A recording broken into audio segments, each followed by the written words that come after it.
In question 8 of this exercise, the problem statement says ABCD is a cyclic quadrilateral as shown in this figure.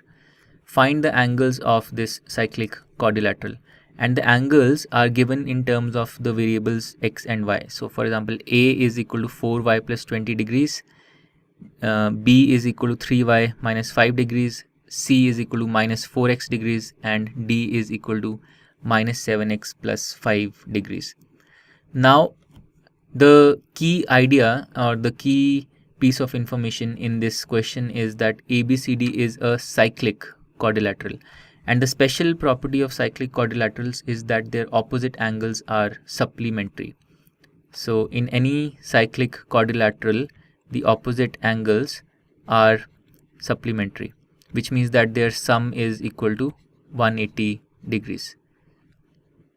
So using this fact, we have angle A plus angle C is equal to 180 degrees, and that means that 4y plus 20, so 4y plus 20, which is angle A, and then minus 4x, which is angle C, this should be equal to 180.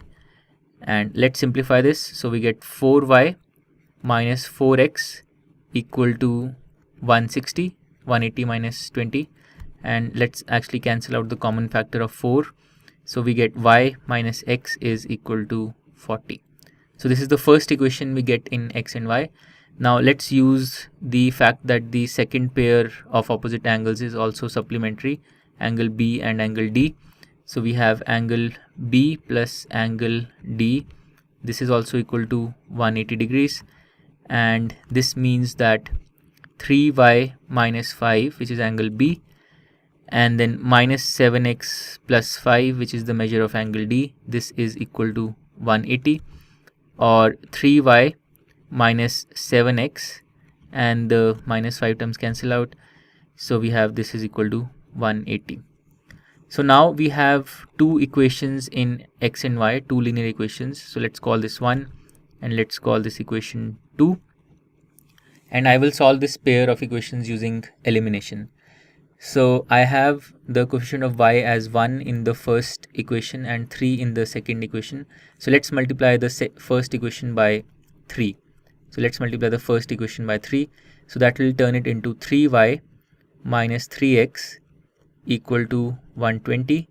And let's call this equation 3. And then equation 2, let me rewrite it here. 3y minus 7x is equal to 180. This is equation 2. Now if I subtract these two equations, the y term will get eliminated. So let me do 3 minus 2. So what will I get if I do 3 minus 2? So on the LHS I will get minus 3x and then minus 7x or plus 7x, and on the RHS I will get 120 minus 180, which is minus 60. So this means that 4x is equal to minus 60, or x is equal to minus 15. Okay, so x is equal to minus 15, and now let's substitute this value of x into equation 1.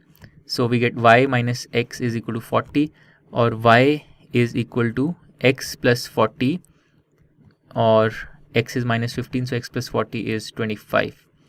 So x is equal to minus 15 and y is equal to 25. Now let's use this to write the measure of each angle. So angle A is equal to 4y plus 20. 4y is 100. So 4y plus 20 is 120. So angle A is 120 degrees. Then angle B is 3y minus 5. 3y is 75. So 75 minus 5 is 70. So angle B is 70 degrees. 70 degrees. Then angle C is minus 4x. Now x is equal to minus 15. So minus 4x is 60. So the angle C is 60 degrees. And then angle D is minus 7x plus 5. Now minus 7x will be 105. Minus 7 times minus 15. So 105. And 105 plus 5 is 110. So angle D is 110. So the answer to this question is the angles of the cyclic quadrilateral are 120 degree, 70 degree, 60 degree and 110 degree. And we can verify that the opposite pairs of angles are, both of these pairs are actually supplementary. 120 plus 60 is 180 and 70 plus 110 is also 180. With that, question 8 of this exercise is done. To learn more about how QMath can help you crack school and board exams, explore QMath Leap, a live online classroom program run by highly experienced and committed teachers.